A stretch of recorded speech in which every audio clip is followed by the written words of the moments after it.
内娱虽然有明文规定严禁搞大型选秀节目，那些原本有些实力的经纪公司因为此前已经尝到过这方面的甜头，想让他们完全舍弃这块市场显然是不现实的。于是这些公司便开始尝试着自己搞类似于选秀这样的综艺。而时代峰峻这家经纪公司在常年被粉丝诅咒要倒闭了的骂声中，推出了自己的第3代男团 TOP 登陆少年。这家公司的老板李飞常年活跃在社交媒体上，但因为粉丝觉得他在公司管理和团队运营方面缺乏透明度和责任感，导致粉丝对公司的艺人和项目感到失望，也因此常被粉丝追着骂。但如果要把目光聚焦在他的公司的布局和发展上，他搞养成系男团的实力也确实不容小觑。之前火遍大江南北的 TFBOYS 就是他组建的初代男团，如今爆火的男团 TNT 时代少年团也是他推出的2代男团。但也正是因为1、2代目前都已取得了耀眼的成绩，刚刚出道的第3代男团就多少显得有些落寞了，甚至有网友吐槽时代峰峻真的要完了。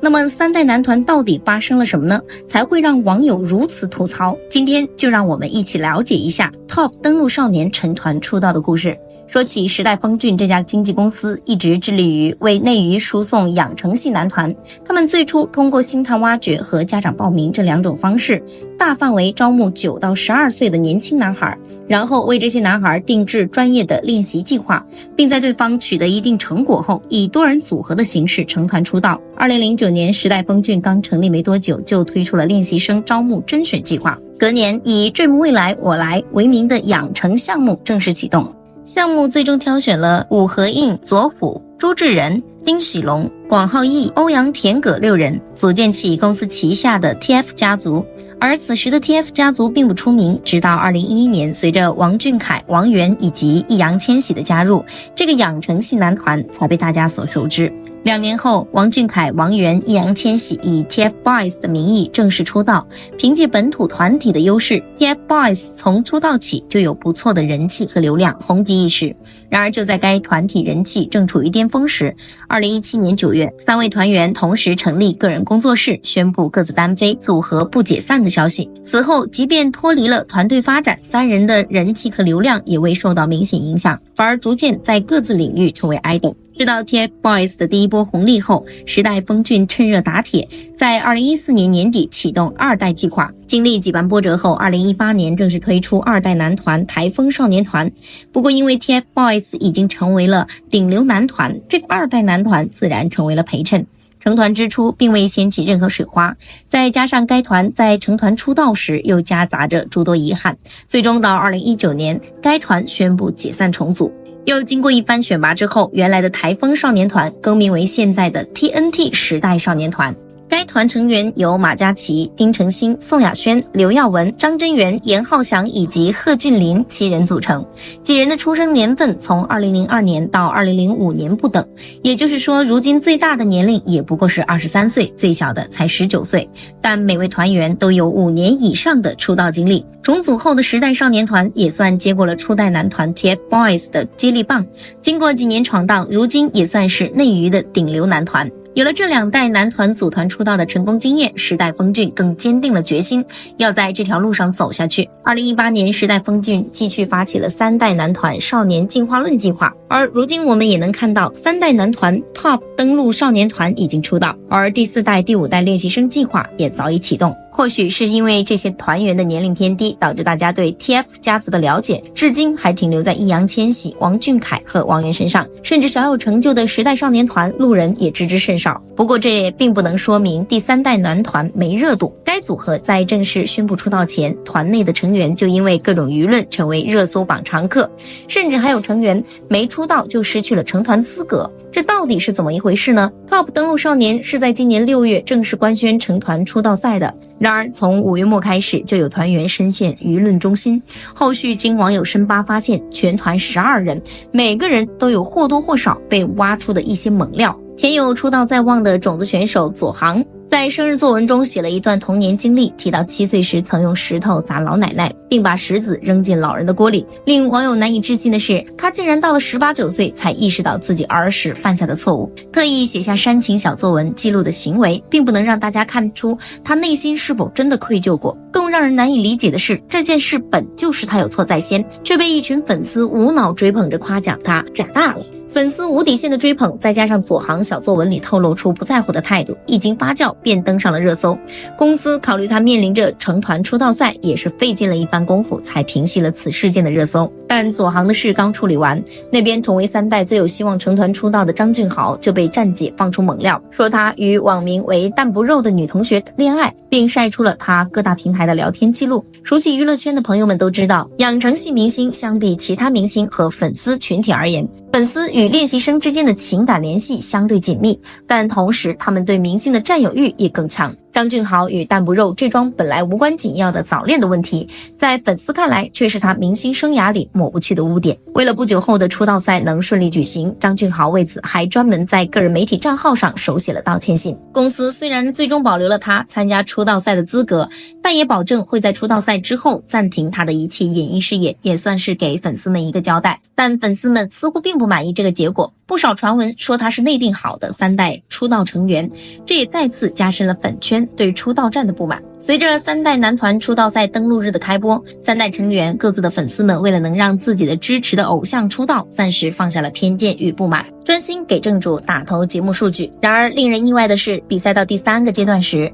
，3代成员穆芷成深夜情绪崩溃，跑到宿舍楼外面哭喊道，这不是一个孩子的崩溃，而是一个来自成年人的愤怒。或许他看到不是4个成团名额，而是4个淘汰名额。为什么这么说呢？这里就不得不提到那热闹的成团夜。本来所有人都以为这只是一场再普通不过的成团夜，可从穆芷成闭麦开始，似乎直接开启了一场大戏。当宣布出道人数时，穆芷成正满心期待着自己能出道成团，结果组团人数从8人直接变成了6人。他显然被这个结果给惊到了，这就跟吃火锅吃到一半发现肉没了一样。更绝的是，看到出道的兄弟纷纷走上前接受成团的洗礼，他一度想要喊出内心的委屈，结果发现手里的麦克风根本就发不出声音。观众虽然听不到他喊话的内容，但从他的嘴型和手里比划8的手势，不难猜出说好的8人成团为何偏偏就成了6人团。最终被迫接受结果的穆芷成扯掉了话筒，而其他兄弟显然也接受不了临时更改剧本的做法，于是在接下来的成团首秀节目表演时，6位出道成员也是难掩内心失落，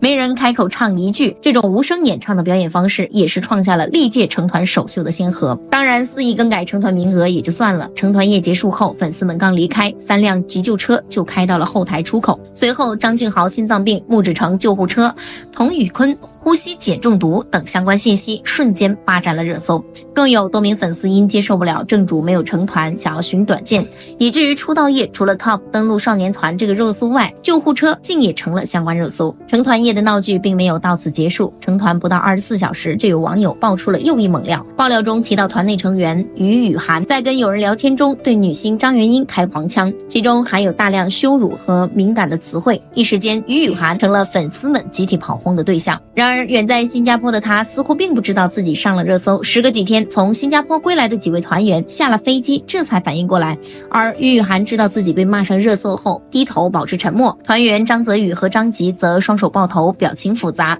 这一幕被眼尖的粉丝捕捉下来，迅速在网络上发酵。最终时代峰峻在当天晚上发出声明，聊天截图有待考证，尊重于雨涵个人意愿，取消他 TOP 登陆少年团的身份，日后组合将以5人的形式运营宣传。上午出的道，下午爆的料，晚上退的团，于雨涵可谓是成功体验了一把24小时明星的待遇。除此之外，关于3代 TOP 登陆少年团的闹剧还有很多，像出道番位名次延迟公布，成团夜在直播和录播之间来回切换，出道资源是从2代师兄手里夺来的等等。总而言之，3代的成团出道之路似乎并不像时代峰峻和粉丝预想的那般顺利，而过程中也暴露出了时代峰峻日益严重的运营问题，这也让不少网友忍不住好奇，时代峰峻还能不能做好养成系男团了。事实上，时代峰峻的这套运营模式几乎完全借鉴了日本的杰尼斯事务所，这种经纪公司更像是一个培训基地，培训类似于高考，被公司录取的人通过基础培训后先是是给前辈当伴舞、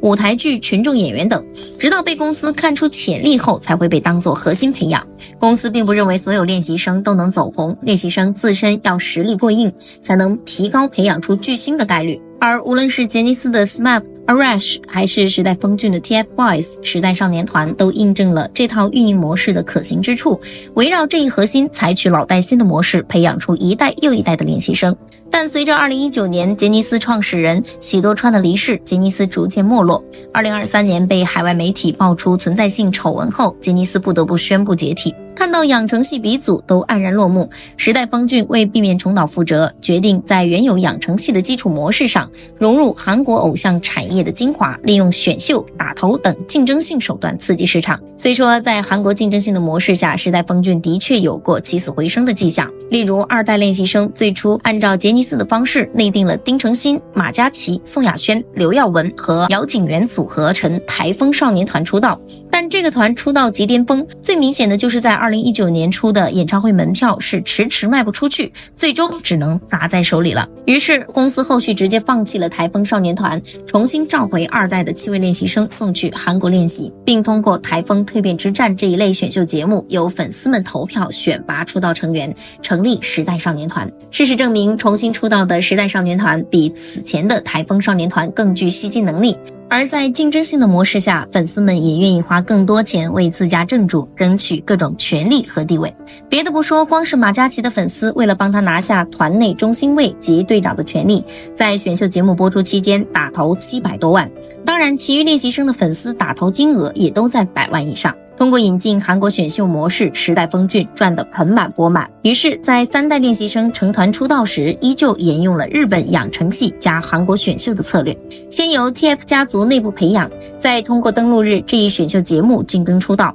在这一模式下，粉丝们氪金的热情有增无减，时代峰峻也借此机会发明了各种割韭菜的方式。此前时代峰峻实行的是淘汰制，在二代练习生的训练过程中，每个月都有月度考核，由评委和专业老师为他们的声乐、舞蹈、唱跳等方面评分，分数低的人就有可能被淘汰。在此制度下，当年二代练习生带着稚气未脱的脸庞努力学习唱跳，这种优胜劣汰的生存模式对未成年的孩子来说有点残酷，但也确实逼着这群孩子在想办法提升各自的实力。不过在培养3代练习生时，时代峰峻取消了这种淘汰制，尽管依旧有月考制度，但他们再也不担心会被淘汰了。对于3代练习生而言，公司更重视为他们打造丰满的人设，发团综物料一发就是1小时起步，发单曲拍摄，各种企划轮番登场，练习生的曝光度甚至一度赶超成团出道的师兄们，以至于还没出道的他们就有了不低的流量和人气。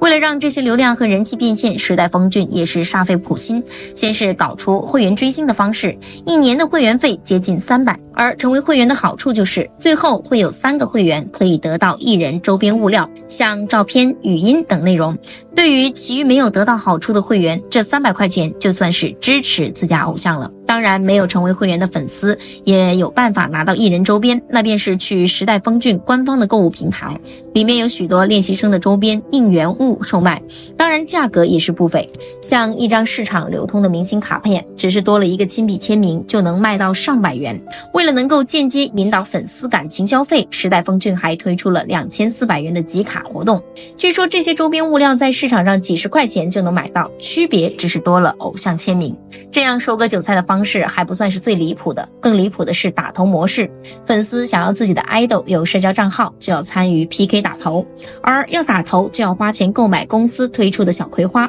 当然，除了打头社交账号，还有各种 solo 舞台、CP 组合等各种福利，同样是需要通过打头小葵花来完成的。看着几百万的小葵花，估计时代峰峻光靠这一个打头模式就能养活整个公司。而时代峰峻割韭菜最直接最明显的方式还得是演唱会。此前 TFBOYS 10周年演唱会的门票一度卖到了2680元，甚至连最便宜的看台票也需要1680元。因为是3位成员分开许久后的再一次合体，大多数网友认为演唱会门票卖到这个价格还算合理，但初次登台的3代练习生却把门票卖到了2680元，这个价格就多少显得有些过分了。现如今随着3代 TOP 登陆少年团的成立，时代峰峻有琢磨着成番位打头捞钱，暂定的番位及个人名次让诸多粉丝很是不满，纷纷写声明要求公司尽快明确队员的名次，确定好番位。好在经过粉丝们的一致努力，成团将近1周后，时代峰峻总算公布了队内的番位：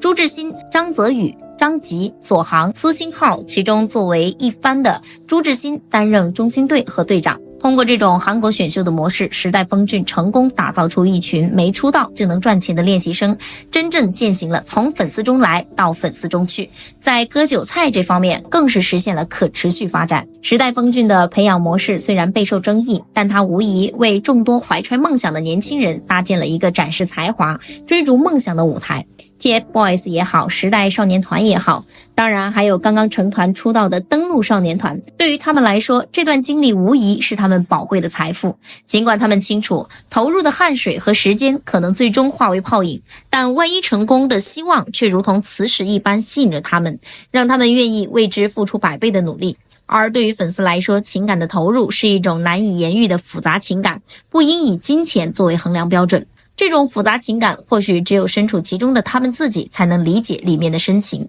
但这种不理智的追星行为和方式也很有可能是酿成大错的前兆。